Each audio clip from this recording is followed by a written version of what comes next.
Tata, EFF, Tata. Forward to victory, forward. Forward to victory, forward.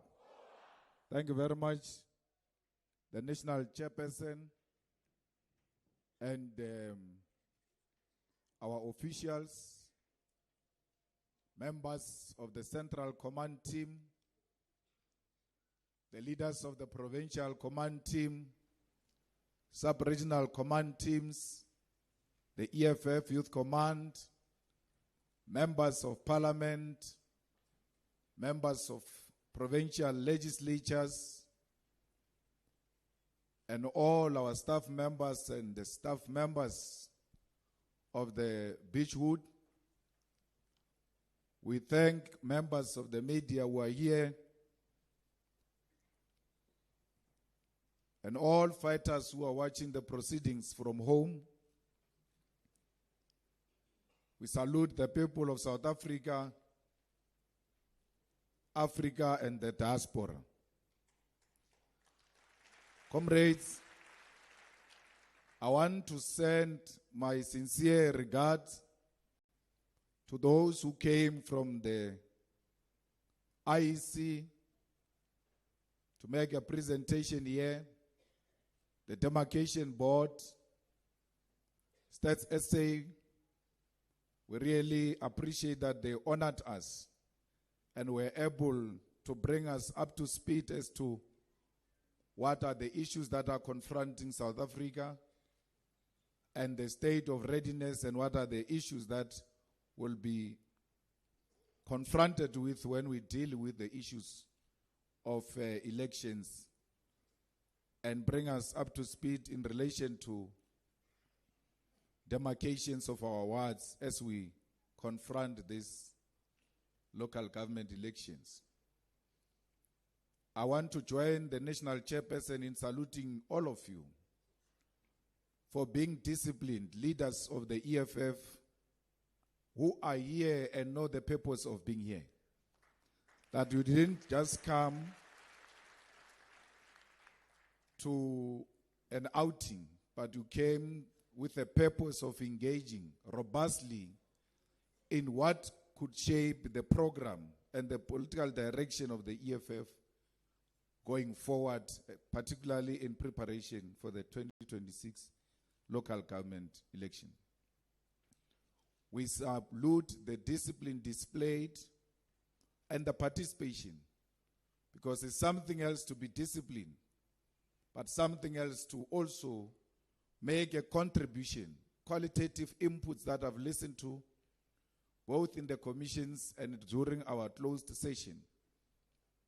I always enjoy listening to comrades from the lower structures of the EFF, because they bring to our attention some of the issues we think we know, but we generally do not know and appreciate how these issues reflect and affect you directly as members of the organization. So the problem is that we exist with limited time because we've got so many other responsibilities, and some of you have to travel a long distance to Chris Hani and all over South Africa to go and continue the work of building the organization.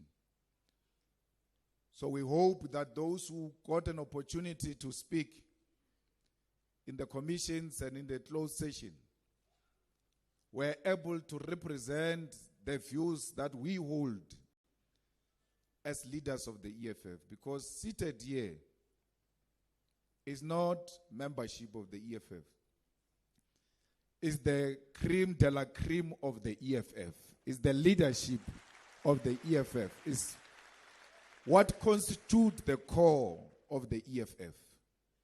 And therefore, when we interact with you, we must have an appreciation that you are leaders of the EFF, both in parliament, legislature, in the sub-regions, in the youth command, and west, some in the youth command are leaders of SRCs in the institutions of higher learning.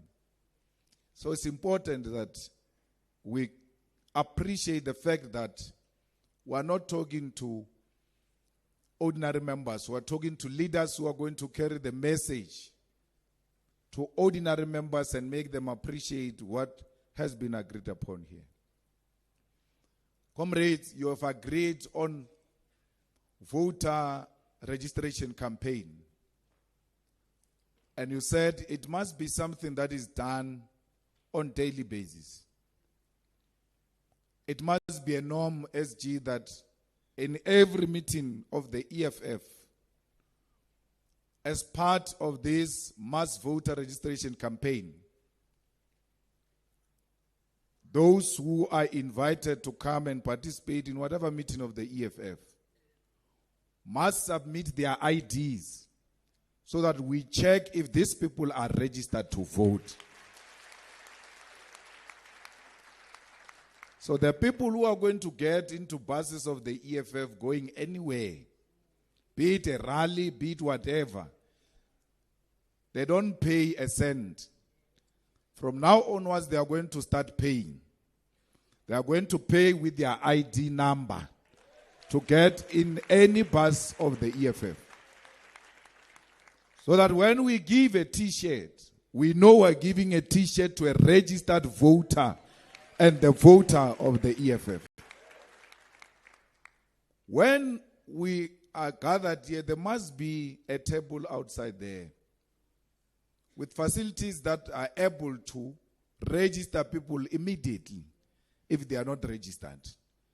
So when they get into buses, we don't punish them and say, no, because you are not registered, go away. We say to them, you are not registered to vote.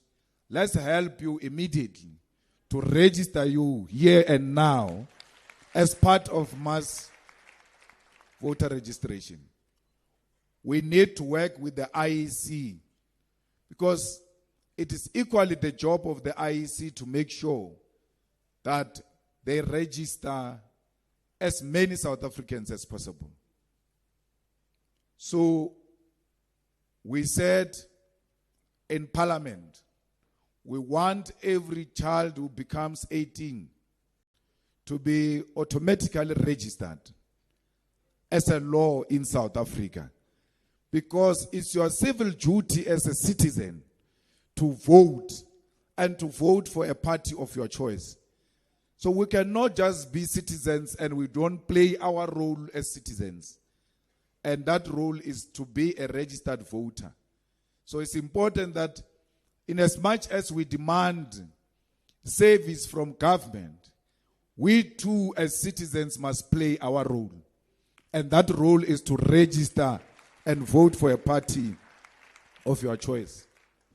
As part of trying to make that a law, we are demanding that the IEC must support that law. The IEC must join in demanding that all South Africans who are above 18 must be automatically registered with the IEC as voters here in South Africa. And we need a voter's roll. They must print a voter's roll and give to each and every VD. Not the ward. They are the ones who created the VDs. So they must print the voters' roll of each and every one so that we can go to those people who are already on the voters' roll to confirm that indeed these people are here, they are citizens in this particular ward. They are voters in this VD. From there, we ask them to vote for the EFF. When they say, yes, we'll vote for the EFF, we register them as EFF voters. So mass voter registration does not only mean new voters. We mean voters of the EFF as well. So everybody, including myself, I must still be visited by the EFF. That you are voting in this Mponagala Primary School. Are you a citizen here? Yes. We ask you to vote for the EFF and we engage. Once I agree, I must be uploaded in the EFF voter database because EFF must have its own database that says these are the people who said yes, will vote for the EFF. And the new voters as well, the Youth Command must play a central role. We must not divorce ourselves from that responsibility of registering young people and say, no, it's a role of the Youth Command. It's not our role. It is the equal task to the structures of the EFF to register young people working with the Youth Command. So there is no Youth Command that should be asking for resources, because you must be together in this campaign of making sure that we drive a voter registration campaign amongst young people in our communities. We must know all the burial societies, they meet monthly without fail. We must have an interaction with those people. And we must be able to say to them, this is who we are. And we are asking that you spread a word in your families to vote for the EFF. Because after contributing money and checking who paid, who's not up to date in the burial society and Stockfells and all of those things, they've got nothing to talk about. So you can become a topic because they are already gathered. You go and ask for a platform to speak with them. In the suburbs, you can't be saying, no, you want VD meetings. You must call voters to a primary school or to a park or anything of that sort. The approach may not be the same. So, in the suburbs, you have to identify an influential figure in this street and ask him to call a house meeting with the people on his street. They trust him, he's the neighbor. There are no high walls for them. They know how to interact with each other. And then once they gather in that house of a progressive force in that particular street, you go to that house to speak to those people and engage them. And there is no any other community that is not of target to the EFF. While you break new ground, you consolidate your base. You don't destroy your base to go and break new grounds. You consolidate the base and you go and build a new ground. So, we must make sure that even white communities have to be spoken to. Because they are being made to be scared of non-existing threat. Actually, what we are advocating for is the freedom of white people from high walls. It's the freedom of those in the suburbs from high walls. They can't even enjoy their gardens because they are hiding behind high walls. But if we usher economic freedom to everybody in South Africa, there will not be a need for high wall because everybody is empowered, everybody is participating in the economy of South Africa.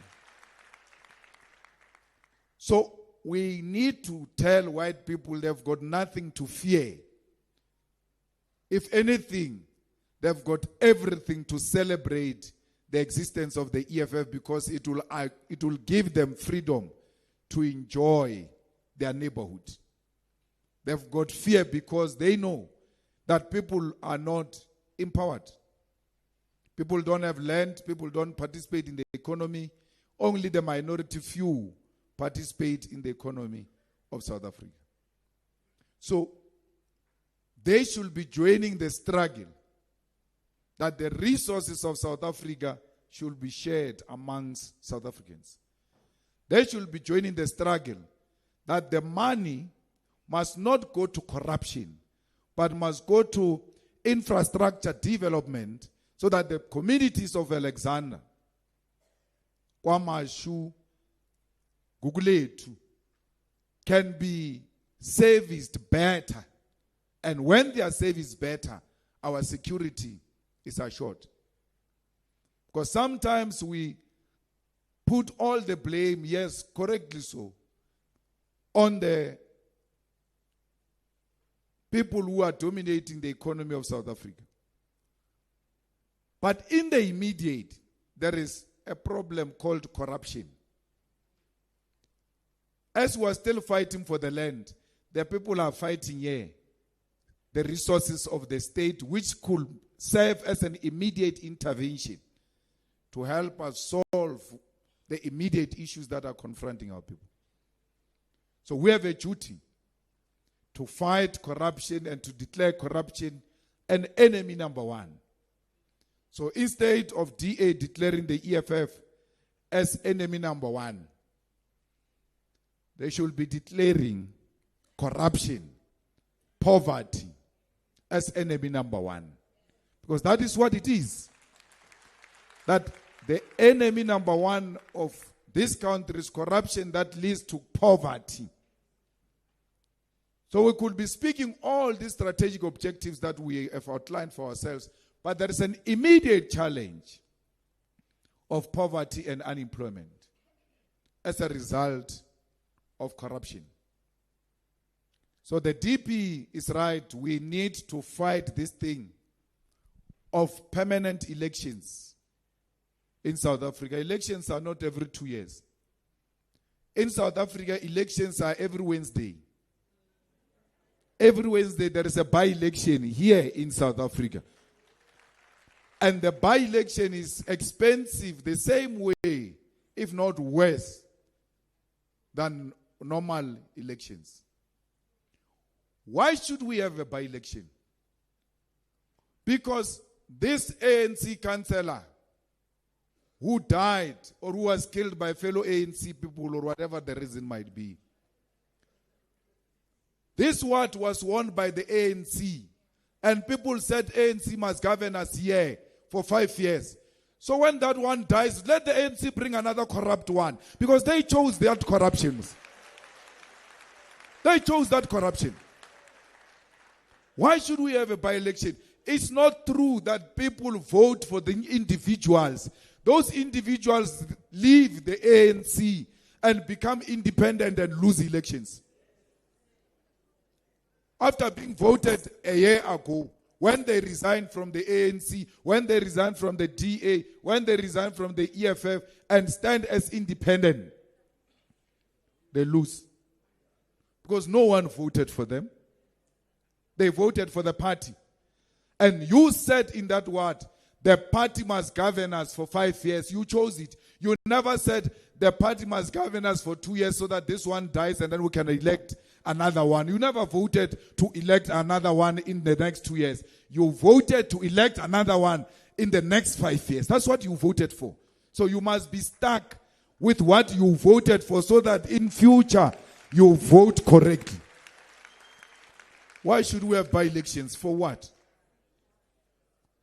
Let's call for one election day every 5 years. We must go vote for national, province, and local government. And local government. So that for the next 4 years, we concentrate on service delivery, not on permanent campaigning as a political party. Once elected, you've got 4 years to focus on service delivery and 1 year to communicate what you have achieved in the past 4 years and ask people to vote for you again. That's what campaign is about. But this thing of putting black people in permanent election, it's a distraction.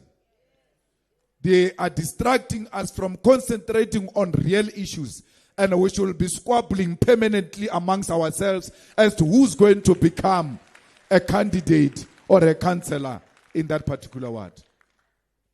So it is something that a national chair, we have to put it very clear in Parliament that this thing must be outlawed. It's useless. It's wasting resources.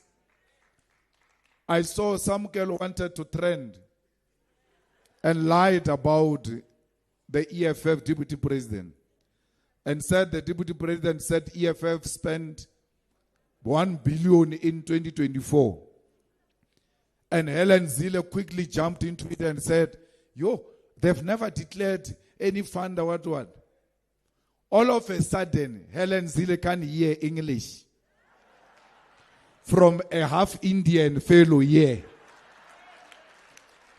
who twang like her. Maybe if it was me with my African accent,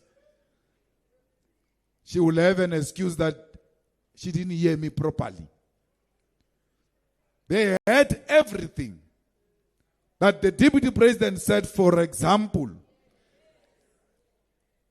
let's say the EFF spent 1 billion in 2024 and is going to have to spend another 1 billion in 2 years in 2026. It means the elections have become expensive and it will be a terrain of those who can afford. And therefore it makes us to pay for democracy. That if you don't have money, you will not enjoy the benefits of this democracy, which amongst other things means that you can form a political party and contest elections. But that right has become very expensive. I had a discussion with the deputy president about this example yesterday. And I said the message is very wrong. The message is right, the example is wrong. Why do you give an example of 1 billion? You must give examples with things you have seen with your eyes. So, the deputy president gave a wrong example. Umzekelo wasmosha komzekelo wakho. Even if we wanted to spend 1 billion, we can't have 1 billion. We don't have 1 billion. No one can ever give us 1 billion. Not in South Africa. Not those who own capital. They will never give such money to the EFF. They all know. Helen knows. With her Botox, she knows. And Trolip knows. A child of a farmer who exploited black people. Knows. So I said, in the village and the township, when you are seated with old people, and you want to give example about some old person, or no, for instance, let's say when you don't have 50 rand. As an example, man, can't give that example with me of not having 50 rand. So there are certain examples are not acceptable. Say, for instance, I don't have 1,000. That's fine. You can't say 50 rand. No. It's a wrong example. It's not accepted. But the point, and that's why they want to distract us from the message, that they've made elections expensive for the benefit of those who've got money. That's why they form small parties everywhere and give them money to divide a black vote, and then emerges their stooges in parliament and everywhere else. So we agree fully with what the deputy president said. We don't agree with example. Therefore, let's correct it and say, for instance, the EFF spent 10 million in 2024 elections. And it will have to spend another 10 million. It's very expensive.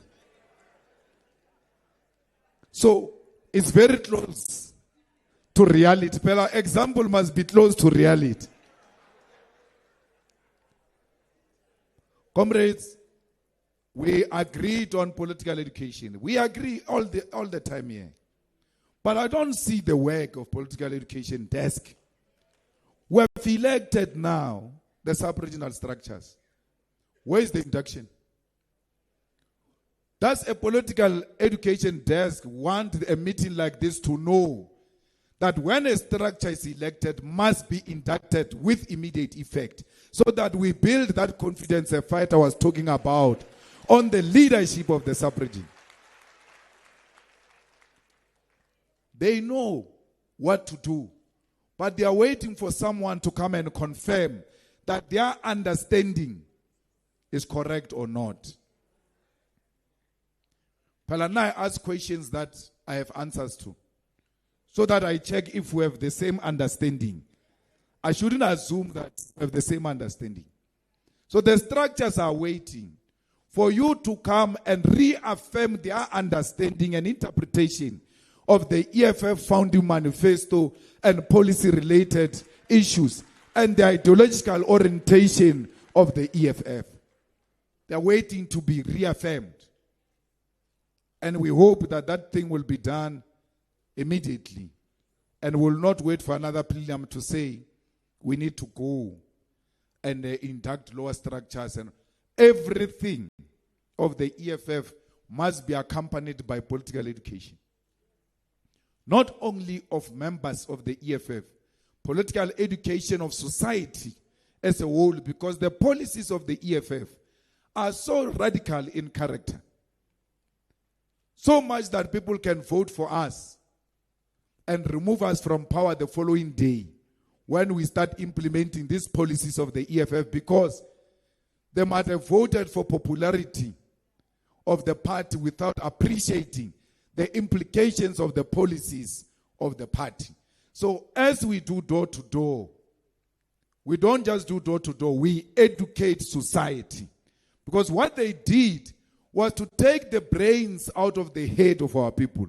We, through door to door, we must return the brains into the heads of our people. And once we do that, we have liberated our country from manipulation. Because our people are being manipulated.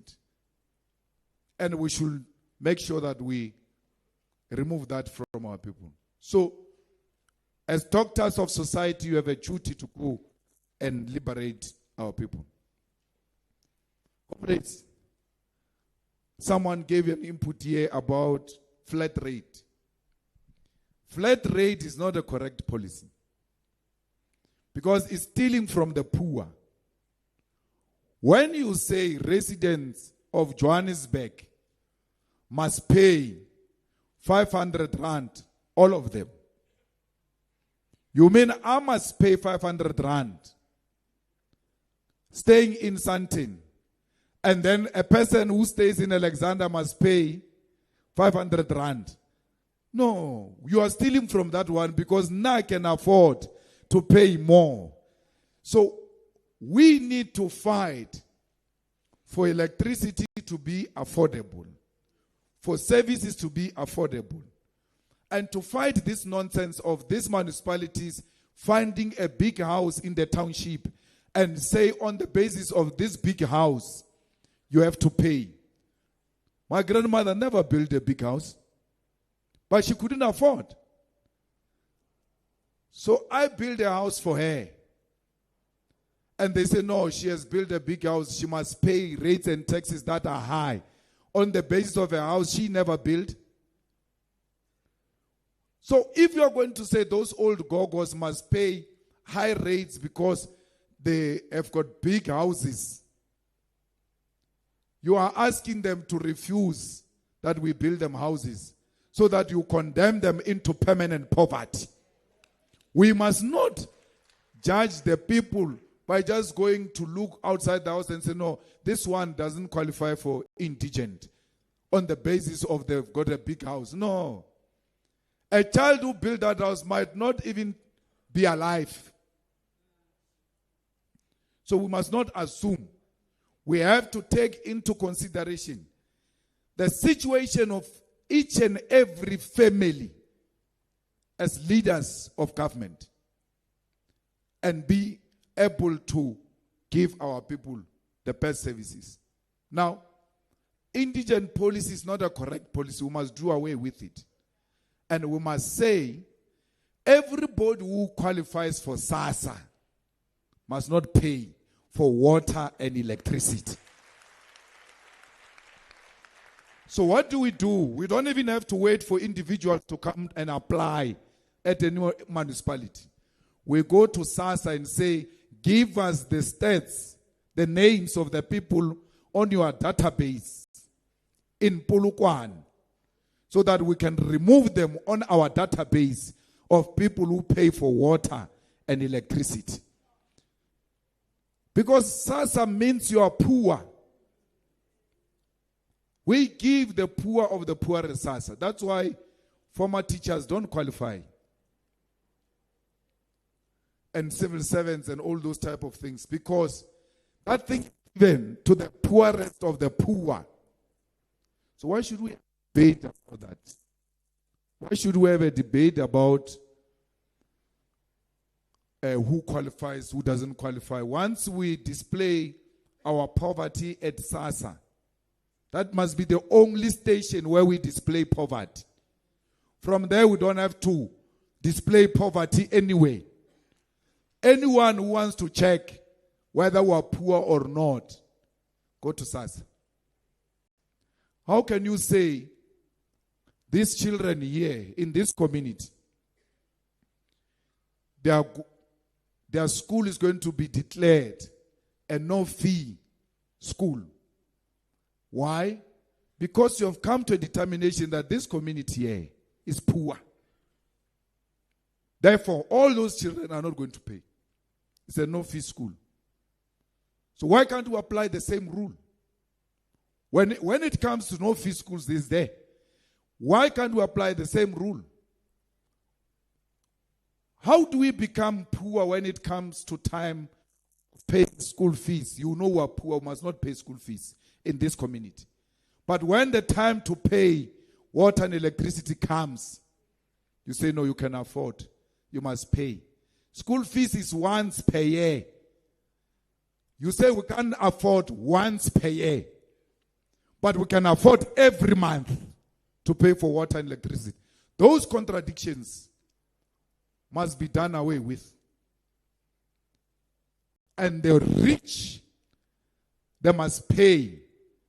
And we must charge them more so that they subsidize those who cannot pay in the townships. Because we need the money as a municipality. Someone is playing and no one is moving. This mic keeps on cutting. No one is moving and making an effort. So we need to make sure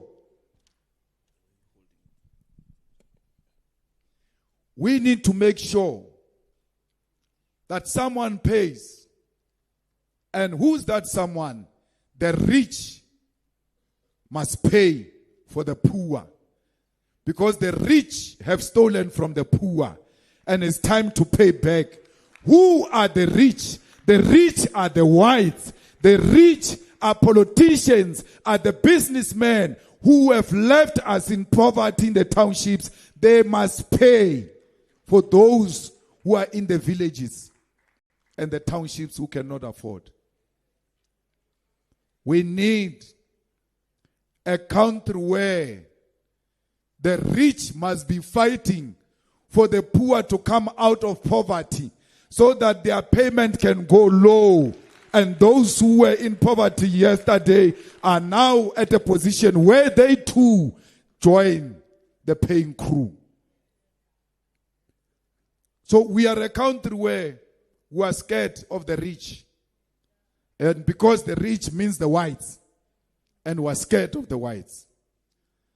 Through making the rich to pay high water and electricity bills, they will be paying for the benefits they got during apartheid when we were excluded from benefiting from our own government. So, it's an important discussion that we need to take up as the leadership of the EFF.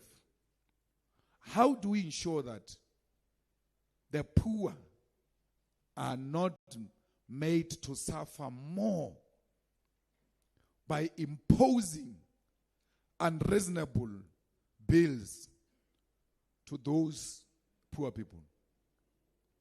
So fighters That's a job of a councillor. A public representative should be asking in council, how can we effectively exclude the poor from paying? It must be an open discussion so that the DA can show its true colors. Let's pass a bylaw that says, you know what, here, this is what we're going to do in this particular municipality to remove the poor from paying for water and electricity. There need to be a clear decision. And therefore, there must be motions sponsored in the council, as we go back now, by our councillors, that we must remove the poor from a database of those who pay for water and electricity. When they ask the question, how do we know they are poor? We say, let's go and collect the data from SASA, who will know who are the poor in this particular municipality. Let there be bread and butter issues that are being debated amongst councillors. The issues that affect our people directly. And for a change, let local councillors not discuss their corruption on how they are going to steal money, but discuss the real issues that are going to change the life of our people. You have done it before. What stops you from doing it? The insourcing was to remove the poor workers from exploitation by some businessman who doesn't even have an office, but he calls himself a businessman who steals from these security guards and cleaners. You continue to do it. I think the latest was in Tshwane, where they were insourcing, and Ikuruleni, I saw something about insourcing. So you are empowering the poor when you insource. So lead another campaign of removing the poor from paying for water and electricity, and let there be a debated motion in each and every council, and let all the political parties show their colors as to whether they stand with the poor or they stand with the rich. So fighters, we have a duty to make sure that we deliver that particular victory to the poor of the poorest. Comrades, we are going to appoint 10 people per VD. And we are going to take these 10 people and submit their names to Terry Zelan. I almost said Terry Mutau. Zelan. Submit to his company to do an independent verification of this EFF party agents, even before we start talking about paying party agents or not. But we need a professional company. Terry Mtaung was a deputy chairperson, or Tsalan was a deputy chair of the IEC for a very long time. So they worked on this thing of hiring IEC staff all over South Africa, not 10, more than that per VD. They did that. So they've got a well experience. So this 10 must be told the same way you are told you are a branch chairperson. This 10 must be told your position in the EFF is party agent. You've got a position in the EFF, it's called party agent. When they ask you, what is your position in the EFF? You must say, I'm a party agent. If you belong to this 10. So if the chairperson of the branch is a party agent, which he should be, you must say, I'm a chairperson of the branch. And my added responsibility is that I'm a party agent. Then we must independently, without any of us getting involved and releasing reports that are favorable to our factionalists. We get a report that says these things are not there. so that we decisively deal with you. So by March, we've been talking VDs. Before you got elected at sub-regions, we said we want VDs. You gave us VDs. Go back. By March, you must say to us, these ones were sure. We have made sure. No, we're fine. We are sure. Are you sure? Oh, sure. Okay, fine. We take that thing, we send it to Terry. Go and check that thing. Amongst other things will include interviewing those individuals to get an understanding of what kind of VD members do we have who are party agents. So we need party agents who are not going to be told by the presiding officer to stand at the door during counting. And you, comrades, allow that, including some CCT members. When we're doing by-elections in Ward 13, we took CCT members to be party agents. The DP found some of them at the door during counting. So, how do you observe counting from the door? You don't even have to understand the law. You are there to observe.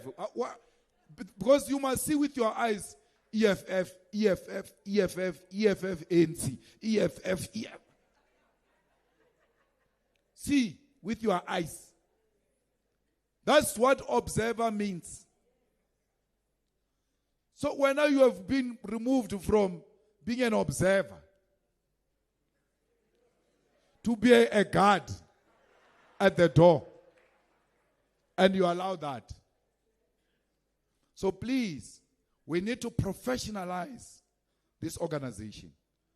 So let's go and talk to these people professionally, so that we say out of 10, we think this 2 doesn't qualify.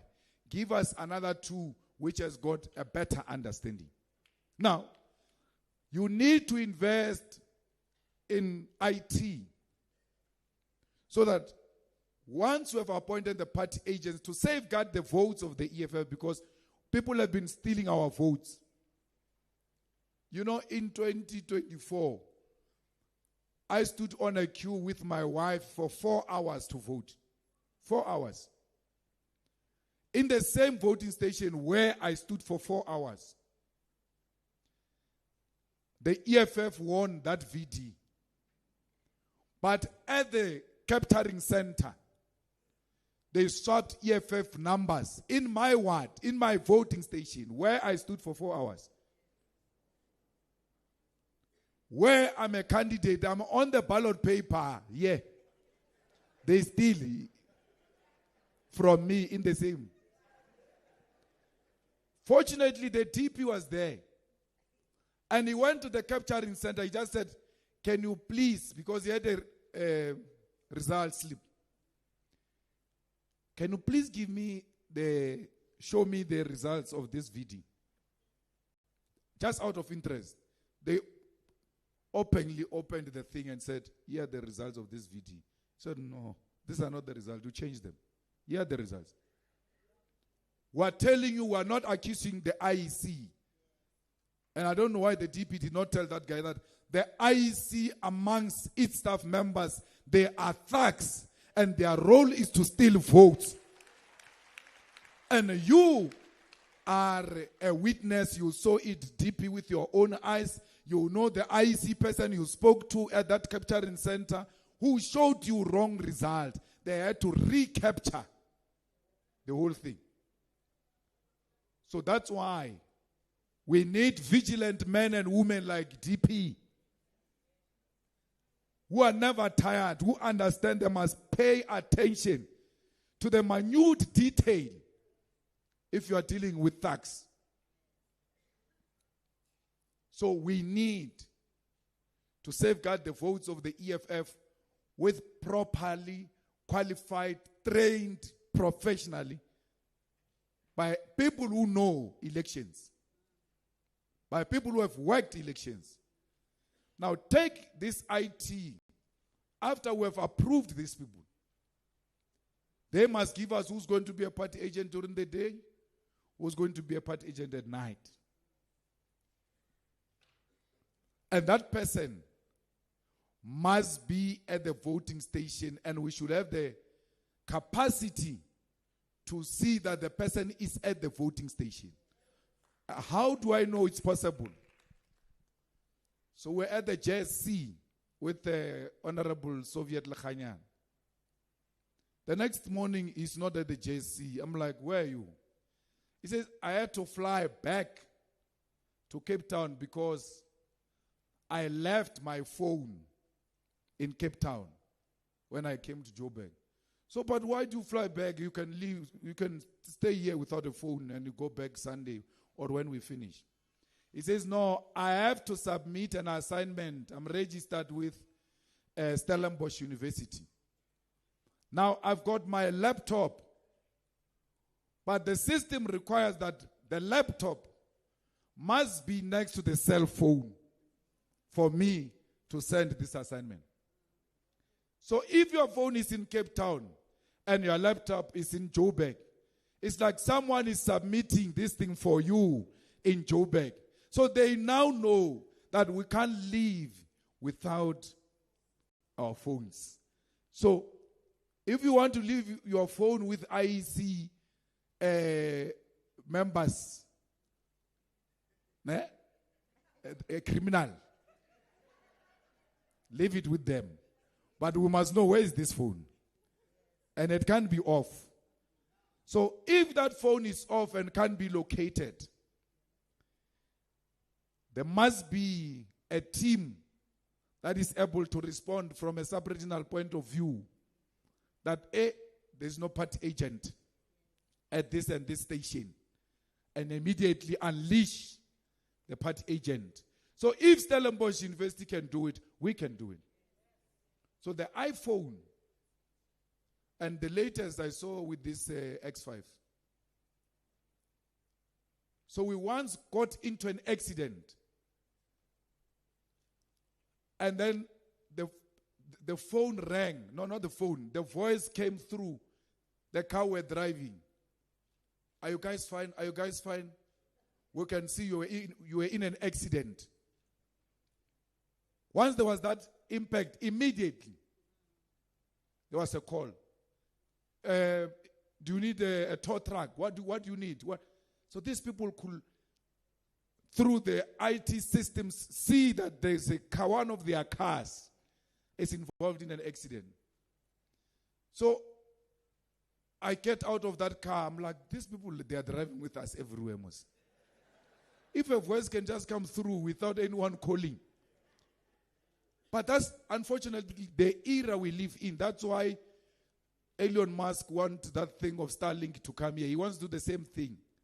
To be in our cars and everywhere, our houses everywhere. As I get out of this car, my phone rang. SOS. My phone rang. Are you fine? Were you in an accident? So if those people can do it, what stops an organization, young organization like the EFF, to have the best sophistication to locate its own soldiers on the ground on a real time? By the way, we are the only political party which still has podcast that publish every Friday without fail. Why? Because we appreciate we live in that era of podcasts. And we're the only ones. The ANC tried to do it. It looked like they were in a kitchen or something. Failed. Because they don't have the young intelligentsia which must develop these things and speak to us. Both Vuyane, they went to vets. Surely they should know those clever kids and bring them into the EFF and let's discuss. What can we do? We have this problem of party agents who disappear and we want to locate them. Then they develop a system for us. Once you walk out of that classroom, it must give you a radius. It must ring. The same way mine rang. Are you an accident? It must say you. Where are you going? Where are you going? Where are you going? If I can be asked, were you an accident? Are you fine? We must ask you, are you fine? Party agent, where are you going? They asked me, I never called, they called me. They had the means to see that I was in an accident. So the EFF must know that its party agent is in an accident because it's leaving a station. So emergency call must come through. Where are you going? So fighters, we cannot operate the same old way. We are in a new era with its own challenges. And we are going to have to be a better party.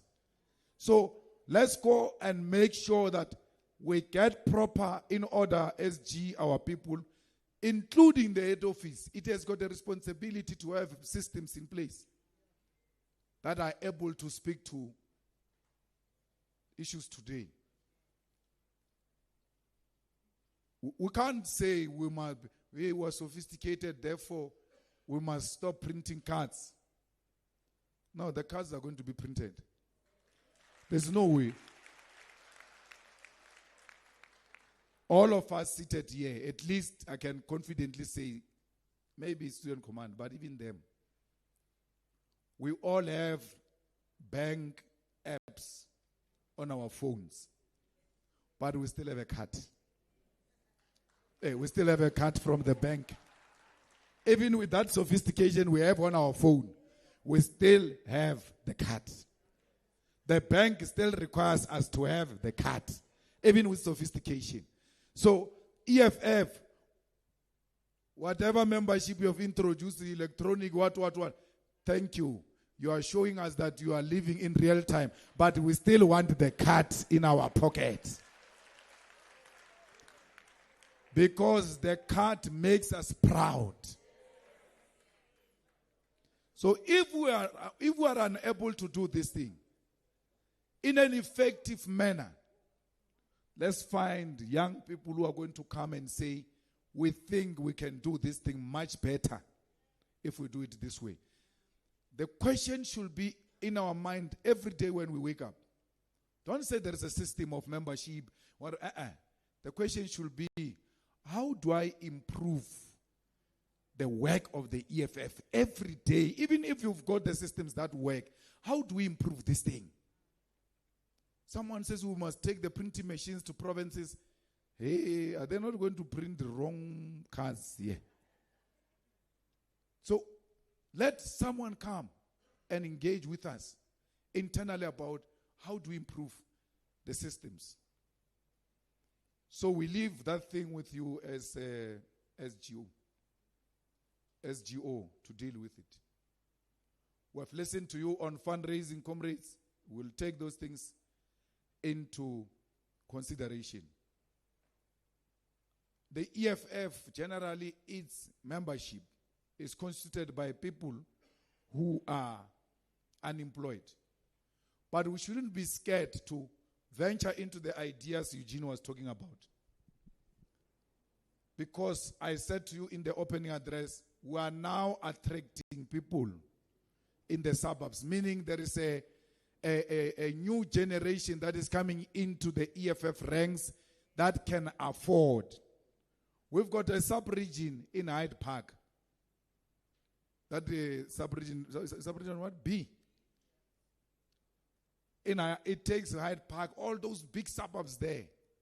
We have a sub-region there. Those people can afford. All of those people of the EFF, I went to address their sub-regional conference. You could see even the way they were singing, this one's, it's not Koketu, yeah. It's not Soweto. It's a different kind. So you must be very careful.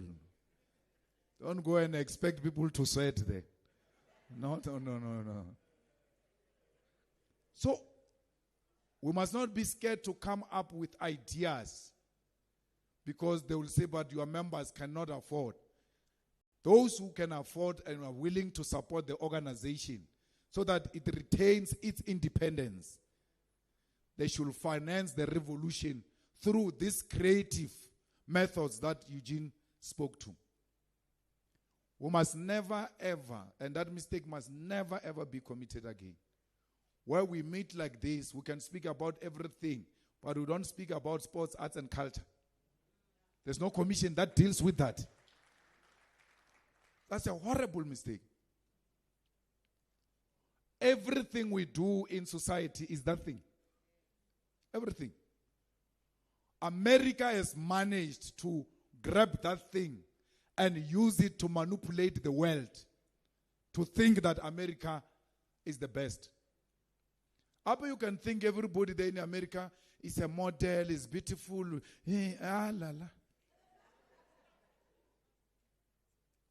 But you're junk.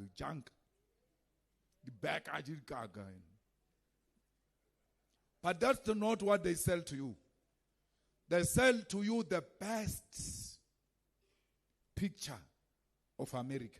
They use arts and culture to do that. In each and every movie, when there are two opposing sides fighting in a movie, you must just ask which one is from America. Then you know it's the one who's going to win at the end of this movie. It's staring that one. Why? They are selling to you that America is not a loser. It doesn't lose. It's very powerful. At the end of that movie, the American flag will rise. They didn't come and put a bullet on your head.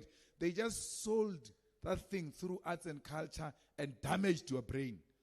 It's a very powerful tool we can use to liberate our people.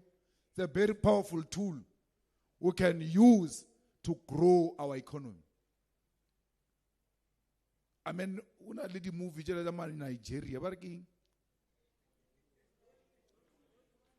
Yeah, and there are people who sit there and just watch those things and they don't make sense, but people are watching.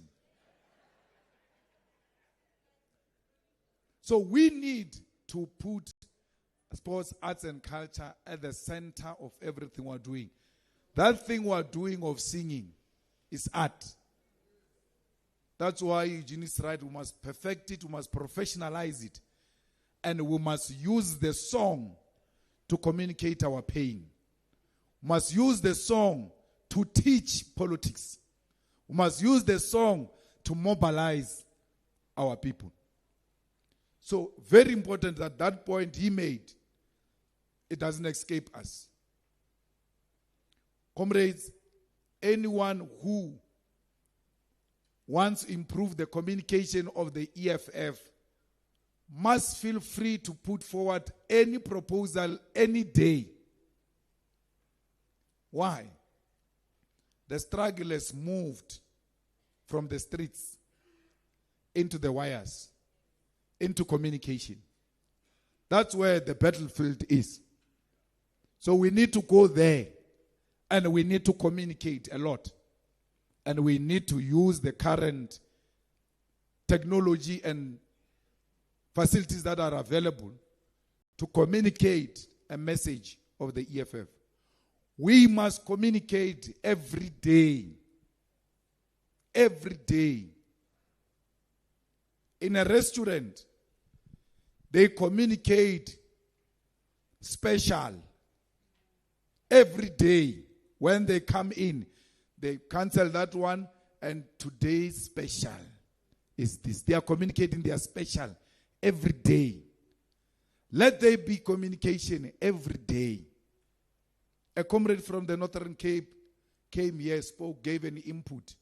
You listen to that and you like, if it's not sensitive to internal dynamics of the organization, you take that comrade, cut that part of him, and put it in the wires and say the comrades were giving inputs during closed session, amongst other things. This comrade said this. You put that person there. Then people can relate. Or, there are this kind of people who are in the EFF who are like us. So you need to communicate. And sub-regional chairpersons, like provincial chairpersons, are head of communications in those particular provinces. So no sub-region requires a provincial permission to communicate. No sub-region requires. You are an elected structure. Now, the reason why we said we must have the reason why we said we must have sub-regional structures is because we wanted to be closer to the people. How do you become closer to the people? If you can't communicate with the people you must be closer to. So, this bureaucracy is unnecessary. Like you, provincial chairpersons, when you communicate, you don't require permission from us. But if you communicate wrong, we are going to tell you, withdraw that thing. Allow the sub-regions to also make the same mistakes and communicate wrong things, and you must be able to say to them, you are wrong, withdraw that statement. How can the youth command be entrusted with its own independent communication, but a structure of a mother body cannot communicate? A chairperson of a branch is a spokesperson of that branch. He must communicate. He must communicate the issues of his branch. There are floods in Giyani. There are floods in Bembe region. There are floods in Mpumalanga. And when I say Giyani is so broad, those floods happened in a particular what? There is a chairperson there who must communicate. Or no, in our branch, this is what we're experiencing. You want to come from Polokwane to go and communicate about the floods of Bembe, West, about David Venda. So how are you going to communicate about David Venda?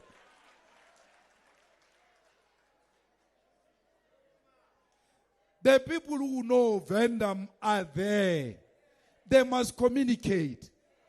The people who know Tsonga, they are there. They must communicate. Allow them to communicate. I'm not saying don't go, don't communicate. Go and reinforce the message that the sub-region, the branch, whatever, has communicated. So let there be communication with our people by our structures directly on local dynamics that they are confronted with. A sub-region must be able to release a statement about the issues. So meaning, in each and every sub-region, we are going to have at least one statement per month. Why? Because, now listen to me, you are going to live here without hearing what I'm saying because you are permanently clapping hands. Every sub-region means municipality, except in the metros. The metros, the province will handle that. Here, in the municipality, in the sub-regions, council meet every month, once a month. The sub-region must release a statement after every council meeting as to what were the issues that were debated in the council. What did the EFF say? What did those ones say? This is what was achieved. This is what we oppose. Every council must be followed by a statement. Because you are there. Every council, every legislature are following the sitting.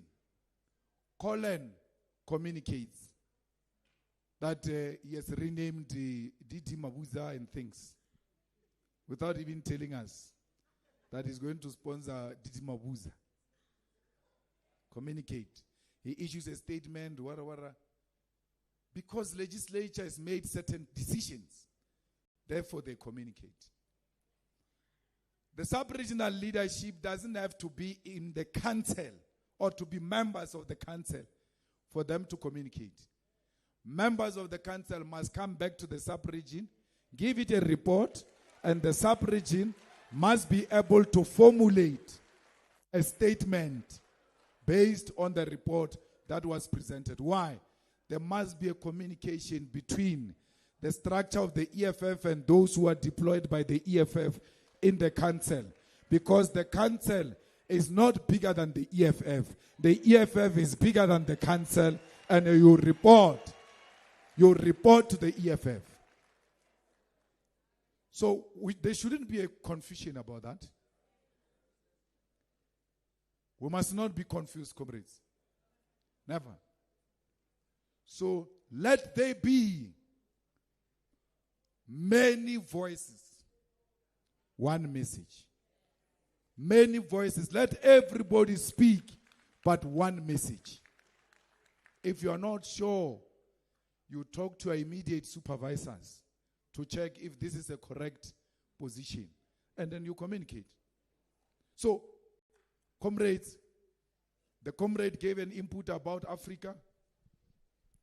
We will never agree. Because as Leninist organization that believes in the party, we will never agree that political parties must be destroyed and banned and all of that. No. There is always ideological contestation, and ideological contestation cannot be equated to divisions. It's not tribalism. It's not racism. It's not xenophobia. It's a contestation of ideas, and that cannot be reduced to a division. So we believe in the party, and that's why we formed the party. And we will never agree that parties must be collapsed. So, but I was very impressed with that input and how observant you have become that the EFF hasn't communicated on Ghana elections. The EFF hasn't communicated on this or that utterances of leaders in Africa. Very correct observation, which must be kept and be encouraged, that the EFF must be taken on if there are inconsistencies when it comes to communication, especially on African matters. So when we support an African leader, it doesn't mean we'll agree on everything. There are areas where we're going to disagree that nobody will think, generally yes, but on this issue, there is a problem. Because we're independent thinkers. So,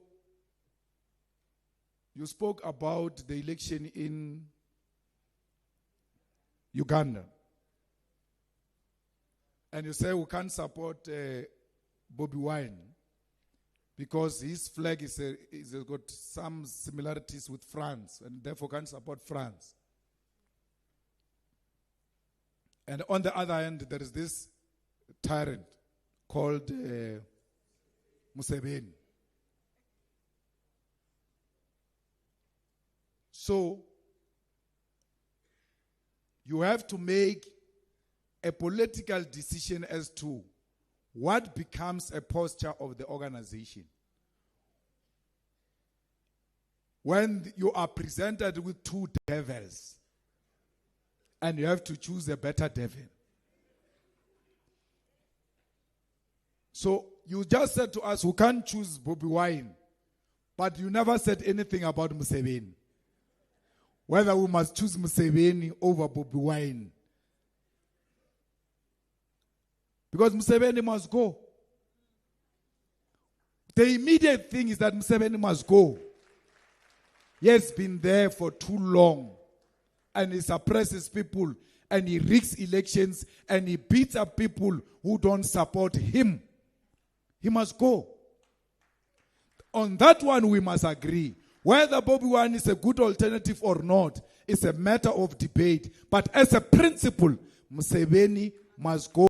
He overstayed and he's suppressing people who want to express themselves. There might be better people in Uganda who are unable to express themselves because of fear that is instilled in them by Museveni. So, those are the healthy debates that we must have as the EFF. Fighters, we need to unite this continent and make it one and speak in one voice if we are to become a player in the international politics. Look, today, South Africa is under attack. The whole of Africa is quiet. But if it was one of those African countries, we were going to be expected to say something as South Africa. But now that we are under attack, the continent is quiet. The unity of Africa doesn't start with the establishment of a United States of Africa. It starts with supporting each other as countries and standing together against imperialism, against dictatorship of Donald Trump. So we need that unity because Trump has realized that the continent is divided and therefore it can become a playing ground for USA imperialism. We must never divide our continent because if we do that, we are inviting America to come and steal our mineral the same way they are stealing oil in Venezuela, where a madman can declare himself a president of another country. That thing of South Africa sending that diplomat of Israel pegging, it's a proper one. It's a proper stance. Those are the kind of decisions we support. But we don't want that just that individual. We want the whole embassy of Israel closed down and leave South Africa. There is a parliament decision about that. So you act all brave about an individual. The problem is not the individual. The problem is the whole Israel embassy sharing a territory with us when they are murdering children and women in Palestine. This is not a fight against Jewish people. This is a fight against apartheid Israel and its representatives everywhere. So you must not find Jewish people going to, what do they call it, mosque? What? Synagogue. Going to pray. Jewish people going to pray. You are there. We flex at the church. Hey, Palestine. Those people have got nothing to do with what we're talking about. Leave them to go and pray and go to the real enemy. You know where the representative of the enemy is. That is the embassy of Israel.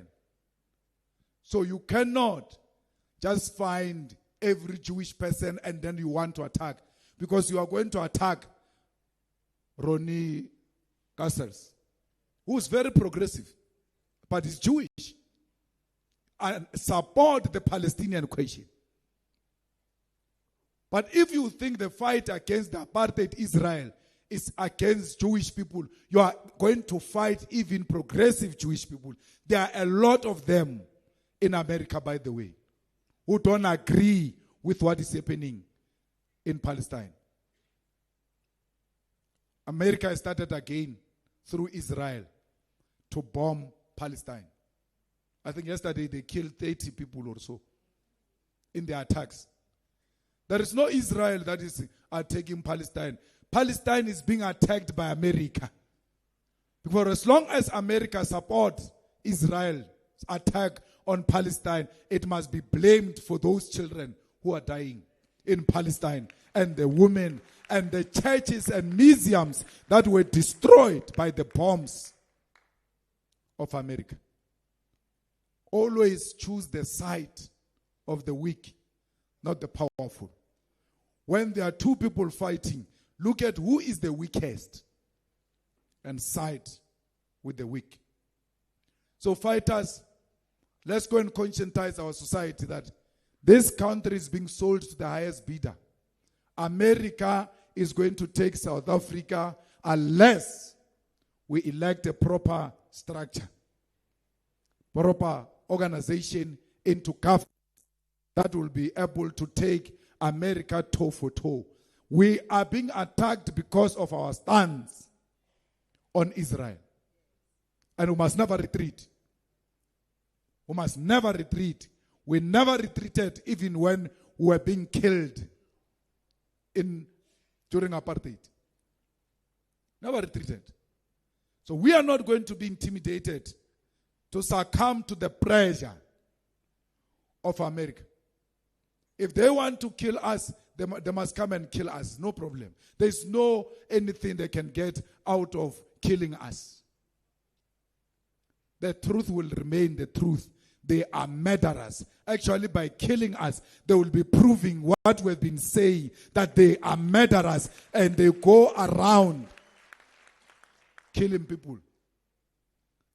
Their foreign policy is violence. That's what they advocate for. Everywhere they go is violence. They've never gone anywhere to spread peace except violence. So fighters, let's conscientize South Africa that we are going to be under attack for standing with people who stood with us during our difficult times. So we need to mobilize society and reject what America is doing. I don't care about their visa. Whether they don't approve my visa or not, they would have saved me from junk food. So I'm okay. I'll stay here in Africa. Trump can keep his America. I will keep my Africa. So we're not going to be intimidated that because Trump can withdraw a visa, therefore we must change our message. No, we're not going to do that. Let them do what they want to do. We stand with the people of Venezuela. We stand with President Maduro. Because we will never stand with a bully America. We will never stand with people who want to go and steal the oil of the people of Venezuela. Because that oil is also helping the people of Cuba. And as July 26 movement will never agree with anything that is going to perpetuate the poverty of Cuba. So, comrades, when I go to court, I know why you have fears. I say this all the time. When I go to court in East London, they find me guilty, which they did, then sentence me to a jail term. I even said before the jail term that I'm going to appeal this matter. So your immediate fears must be cleared that once I appeal, it suspends the jail sentence that they've imposed on me. Now, if they impose a sentence that is more than 12 months without an option of a fine, I will not qualify to be a member of parliament. But once I appeal that, it suspends that thing. I continue with my duties as a member of parliament, as a member of ethics, as a member of the JSC, because that's where they want to remove me. But even if they succeed in removing me from parliament, I've got a home here called Winnie Madikizela Mandela House. That's where the People's Parliament is. And that's where I will go and serve in the People's Parliament in Winnie Madikizela Mandela House. Because I was never born to be a member of parliament. I joined the struggle to liberate the people of South Africa, not to be a member of parliament. They can take their parliament. I'll remain in the struggle. The same way they took their ANC membership, I remained in the struggle, because when they took the ANC membership, their intention was to remove me from the struggle. So I'm part of the revolution. No one will remove me from the revolution. And parliament is not a revolution. A revolutionary house is Winnie Madikizela Mandela House. So, comrades, we have to accept that this year we have to do well or die. That's what you need to take. There comes a point in your life where you say, I have to survive or I'm going to die. We have reached that point now where we must decide that Africa must be united or we must die. Because your survival is the unity of Africa. If you die, that unity will never happen. You must decide if this unemployment must continue or die. Because if you accept that you are going to die, then you accept that the youth of South Africa must be permanently excluded from empowerment. So when you accept that we must die, that's what you must know. That's what you're accepting to. You're accepting that the people of South Africa must remain landless. You're accepting that the economy of South Africa must be in the hands of the minority permanently because you have decided to die. You need to understand the implications of dying. That when you die, more children are going to die in the Eastern Cape of poverty. Survival means the defeat of poverty. When the EFF survives, it means the war against poverty is continuing and empowerment of our people will happen in our lifetime. So, comrades, when you go home today, you must have a conversation with yourself. Whether you are dying or you are going to survive. We are not the dying type. We are not the dying type. But if you surrender, you will die. So, you must choose death through the resolutions you took here. You must say, death is not an option. We are going to survive. So, we are living here today after everything with two things: victory or death. So, I want to say to you fighters, as you go back to your branches and provinces, you must go carrying with you this message, that this year has been declared the year of victory or death. Thank you.